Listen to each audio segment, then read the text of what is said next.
Vamos agora para o nosso plantão de dúvidas com a Maria Faioc. Você mandou sua pergunta? Mandou no @Revista da Cidade TV. Então chegou a hora da gente tirar essas dúvidas e entender um pouquinho mais. Seja bem-vinda. Tudo bem, tudo obrigada, bom com você? muito obrigada. Graças a Deus, tudo ótimo. Vamos começar então falando sobre as doenças que dispensam carência para benefícios no INSS. A lista vai aparecer para você na tela e eu quero que você explique pra gente o que é isso, carência de INSS, de benefícios, o que é isso? Vamos lá.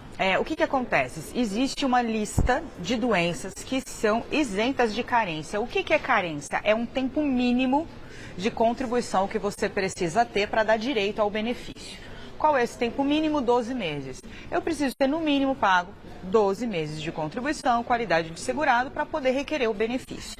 Só que existe um rol, uma lista de doenças que te isentam de cumprir essa carência mínima, né? Vamos supor que você está há 3, 4 meses contribuindo e de repente você descobre que você tem essa doença. Então, essa lista era de 15 doenças. E agora, recentemente, eles incluíram mais duas doenças Foram acrescentadas? Então, os nomes são um pouquinho difíceis, a gente precisa dar colinha, mas assim, ó, acidente vascular encefálico agudo. O próprio nome diz, é um AVC grave, né, que a pessoa acaba ficando acometida e ela fica com o comprometimento aí da mobilidade, das faculdades e tudo mais. E abdômen agudo cirúrgico. São pessoas que precisam, têm uma dor aguda muito grande de abdômen e precisam fazer uma cirurgia e muitas vezes isso é até irrecuperável. Então, essas duas doenças, que eram doenças assim, até comuns, foram incluídas nesse rol. E é um rol extenso, a gente está colocando aí na tela para você. E pouca gente sabe disso, né? Pouca gente sabe que essas doenças são tão graves que elas podem te isentar dessa carência mínima de 12 contribuições. E se eu me enquadro nessas doenças, como eu faço para solicitar esse benefício de isenção? Esse benefício de isenção, primeira coisa, você precisa ter a comprovação dessa doença. Você precisa ter laudo, você precisa ter exame, você precisa ter relatório, você precisa ter receita, né? Muitas vezes pedido pelo INSS prontuário médico para comprovar realmente que você tem essa doença e comprovando que você estava contribuindo, ainda não tinha completado os 12, você descobriu, você foi acometido dessa doença, você vai ter direito. Por que eu estou frisando isso, Pâmela? Porque tem muita gente que, por exemplo, não está pagando nada. Não estou contribuindo. Aí descobre que tem uma dessas doenças. E começa a contribuir. Aí não pode. Não vale. Você já tem que estar contribuindo e descobriu depois de estar contribuindo. Perfeito. Eu sempre falo, é a mesma coisa, por exemplo, você comprar um carro, não pagar o seguro, aí o carro bate, você vai lá e contrata o seguro. Óbvio que a seguradora não vai te dar o pagamento, não vai te restituir o bem, porque você já estava acometido do problema, você já tinha batido o carro. É a mesma coisa o INSS. Mas se eu contribuo de forma autônoma, também dá direito. Também dá direito. É só contribuir. Estou contribuindo. Aconteceu de ser acometido, são 17 doenças, como a gente falou, essas duas novas, que é o acidente vascular encefálico agudo e o abdômen agudo cirúrgico, foram incluídas agora recentemente por uma portaria, mas são várias, né? A gente deixou aí na telinha, por exemplo, tuberculose, cegueira, esclerose múltipla, HIV, são muitas doenças, paralisia, cardiopatia grave, Parkinson, nefropatia grave, né? Pra gente que tem problema aí nos rins, que precisa acabar fazendo ali hemodiálise. Muita gente não sabe, mas se você estava contribuindo, você tem direito, mesmo não tendo contribuído as 12 contribuições, né? Radiação, contaminação por radiação. É uma lista extensa. É uma lista extensa. Então é bem bacana aí, ó, quem está em casa, qualquer coisa, dá um print aí na tela, quem está uma foto da tela. Uma foto na tela, Isso. né? Depois eu não sei se o pessoal vai colocar também, vai. A Raquel está confirmando pra gente que vão incluir nas redes sociais, que é muito importante até para divulgar isso. Porque eu já vi muita gente que poderia requerer esse benefício e não fez. Quais são os documentos necessários para requerer? Então, além desses documentos médicos, assim, gente, e leve bastante coisa. Porque a gente já sabe que é super difícil conseguir auxílio-doença e aposentadoria por invalidez. Ainda com isenção de carência, fica mais difícil ainda. Então, vamos lá, vamos facilitar a vida do perito para que você também tenha uma facilitação aí na sua vida. Então, se tiver prontuário médico, leva. Prontuário, receita, laudo, exame, tudo. tudo que for médico. Além disso, você vai precisar de documentos pessoais também. RG, CPF, comprovante de endereço. É muito importante também, como são contribuições, vamos supor que você está contribuindo há pouco tempo, pode ser que o CNIS, que é aquele Cadastro Nacional de Informações Sociais, que fica lá na base de dados do INSS, mostrando quantas contribuições você tem, pode ser que esse CNIS não esteja atualizado. Então, já se cadastre aí no meu INSS, baixe esse CNIS, leve isso. Tudo isso vai para o nosso Instagram, tá? Você que está vendo essas telas aparecendo, já entra na @Revista da Cidade TV para que você tenha acesso a essa informação. Então, leve tudo isso comprovando que você tem essas contribuições, que está em dia. Por quê? O que o INSS vai fazer? O INSS vai ver, olha, nossa, pagou 4 meses. E descobriu lá no 5º mês que tinha um problema. Então, ele não burlou, ele não começou a pagar só porque estava doente. Realmente, isso aconteceu no período que ele ainda estava por completar a carência. A doença está na listagem, ótimo, o INSS vai ter que conceder o benefício. Então, é isso que eles vão analisar. Se você estava contribuindo dentro da lei, ou seja, não começou a contribuir só porque estava doente. Se você realmente tem a doença que está incluída aí nesse rol de doenças que a gente falou, que são 17, que logo a gente divulga aí nas redes sociais. E se está tudo certo, é obrigado a contribuir. Não contribuiu. Tem muita gente que vai falar, pô, doutor, a gente sabe de tantos casos de pessoas que tem tudo, tem laudo, tem exame, tem relatório, tem prontuário, e chega lá na hora H... É negado. É negado. O que fazer? Aí o que fazer? A gente sabe que a pessoa pode solicitar um recurso. Esse recurso, por lei, ele tem que ser apreciado ali em 30 dias e isso não acontece. Na prática, o INSS, infelizmente, não faz uma análise dentro dos 30 dias. Até porque hoje a gente sabe que nas cidades onde a perícia está demorando mais de 30 dias, isso é feito de forma eletrônica. Nem perícia presencial você vai mais fazer. Então, por causa disso, muitas vezes o INSS tende a negar, né, por causa dessa extensão aí de informações. Aí o melhor, gente, já falo para vocês, corre e já entra na justiça, junta toda essa documentação, mostrando que estava contribuindo, mostrando que tinha a isenção por conta da doença, todos os documentos médicos e procura o judiciário. Nas grandes capitais, nos grandes centros, a gente tem o Juizado Especial Federal, inclusive a gente é vizinho aqui de quem mora aqui na capital, de São Paulo, a gente tem o Juizado Especial Federal, que fica aqui na Avenida Paulista, na saída bem de frente com o metrô Trianon MASP.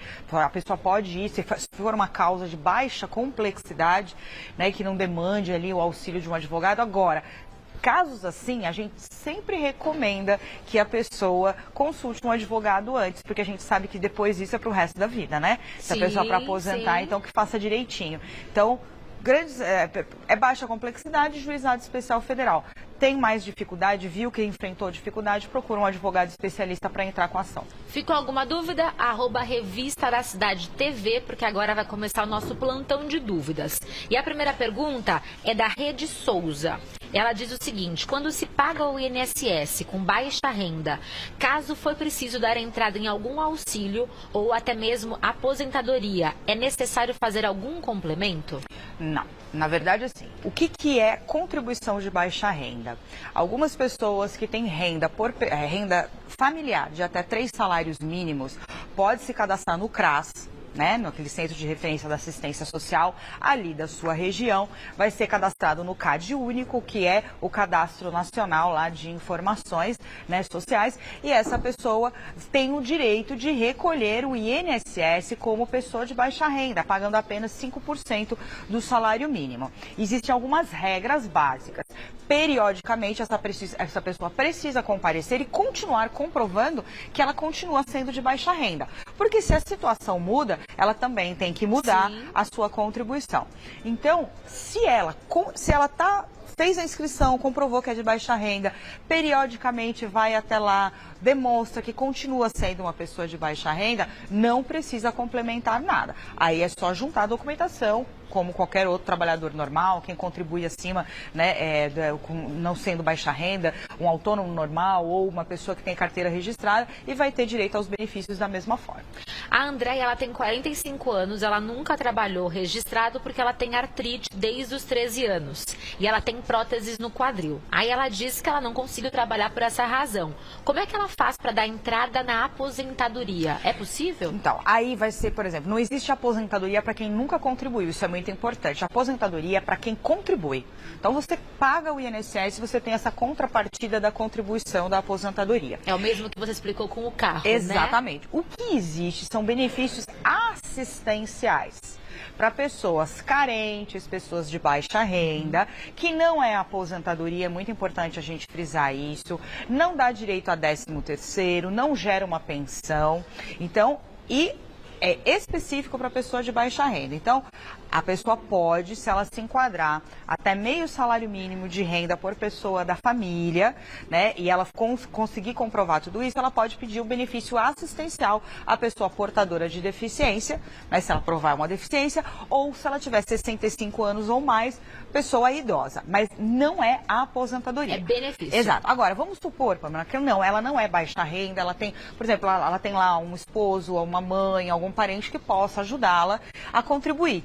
O que eu recomendo é que ela tem 45 anos, ela comece a contribuir agora, para que no futuro ela se aposente, por exemplo, por idade, aos 62 anos de idade, com no mínimo 15 anos de contribuição. Isso é muito comum, quem tem, por exemplo, em casa, uma pessoa que é portadora, um filho especial, e que tem uma situação econômica melhor, graças a Deus não precise aí de um benefício assistencial, eu sempre recomendo, olha, se você tem condições de contribuir, não é porque o seu filho, ele é portador de deficiência, ele é especial, que ele não precisa contribuir. Você pode contribuir como segurado. Autônoma. Exatamente, é facultativo, na verdade. O autônomo é para quem trabalha, o facultativo ele contribui porque quer. Então vai lá, faz a contribuição como segurado facultativo e garante para o seu filho no futuro uma aposentadoria. Então é muito importante também saber dessas coisas, né, para a gente até amparar ali os entes queridos, né, filhos ou mãe que às vezes tem algum problema. A Ângela deu entrada na aposentadoria dela já faz 4 anos e até agora nada. Aí ela fez o requerimento pelo 135 e conseguiu se aposentar. Ela vai conseguir receber os atrasados? Olha, se ficar comprovado que há 4 anos atrás, quando ela deu entrada, ela tinha direito, ela vai sim receber os atrasados. Só que é importante, é muito boa a pergunta dela, porque isso acontece com muita gente. Muitas pessoas dão entrada na aposentadoria, essa aposentadoria indefere, aí o que ela faz? Ela entra com recurso ou entra na justiça. Só que fica aguardando, porque é demorado, o INSS recorre. E aí, no meio tempo, ela dá uma nova entrada e consegue um novo benefício. Quando isso acontece, é muito importante essa pessoa informar, tanto no processo judicial que ela se aposentou, ou no recurso que ela também se aposentou, porque lá na frente ela vai ter que optar pelo melhor. Porque vamos supor que o mais recente agora, ela está esperando há 4 anos. Só que o mais recente agora, por exemplo, ela aposentou com 2.000. E o anterior seria R$ 1.500. Ah, ela vai ter que escolher. Ela vai ter que escolher. Aí, mas é óbvio que ela vai escolher o 2.000. Muita gente não. Muita gente opta por um de valor menor. Por quê? Porque vai receber o retroativo.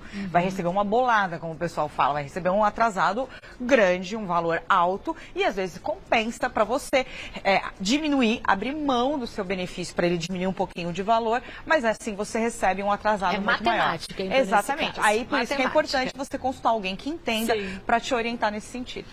A Ateliê G. Macedo diz que ela contribuiu por muitos anos como CLT e aí ela virou MEI. Aí ela pergunta se é possível somar o tempo de recolhimento de ambos e se aposentar. E se isso é feito automaticamente, a soma CLT mais MEI. Vamos lá. O MEI, que é o microempreendedor individual, ele recolhe também numa alíquota reduzida. E quando ele faz isso, ele opta por se aposentar com o salário mínimo, abrindo mão de todo o passado. Então vamos dar um exemplo. Você trabalhava numa empresa, ganhava um bom salário e de repente, por circunstâncias da vida, você foi demitido e teve que abrir um MEI. Quando você opta pelo MEI, você está abrindo mão daquele passado. Agora, existe a possibilidade de você fazer a complementação nesse período do MEI. O que você faz? Enquanto você está pagando o MEI, você contribui, você complementa. Existe um código específico, você complementa. Para quê? Para que aquelas contribuições passadas também integre o seu cálculo de aposentadoria. Então, atenção, você que tinha lá uma vida profissional, né, mais próspera, contribuía com valor maior, né, você tinha boas contribuições e, de repente, aí acontece muitas empresas tinham os funcionários, depois acabam dispensando e recontratam como MEI. né, para a pessoa poder emitir nota. Toma cuidado, presta muita atenção nisso, porque esse detalhe vai fazer toda a diferença lá na frente na hora da aposentadoria. Porque outro dia eu vi uma pessoa ter um prejuízo muito grande, ela tinha lá 30 e tantos anos de contribuição, foi demitida, teve que abrir um MEI para dar nota, abriu o MEI, não sabia dessa complementação, na hora de aposentar foi para salário mínimo. Porque ninguém orientou. Exatamente, porque ninguém orientou que ela poderia fazer esse recolhimento aí complementar e incluir todo o passado contributivo alto na aposentadoria. Então tem que tomar muito cuidado. Temos muitas perguntas, mas infelizmente nosso tempo é curto e é sempre um prazer te receber. Obrigada, Pâmela, eu que Tanta agradeço. clareza na explicação, é fantástico mesmo, é uma aula, né? Espero que você tenha auxiliado muitas pessoas em casa e você que não foi atendido hoje, quem sabe na próxima vez, né? É isso aí. A FAIOC está sempre com a gente por aqui. Vou passar o seu serviço, que é @MariaFaioc. Faioc é com CK no final. @MariaFaioc e o telefone do INSS é 135. A Maria Faioc é advogada previdenciária. Obrigada, Pâmela. Muito obrigada pelo convite, viu? Bom feriado para você. Obrigada para você também. Feliz Dia das Crianças. Para todos nós somos crianças, né, Leão? Isso aí, né, Leão?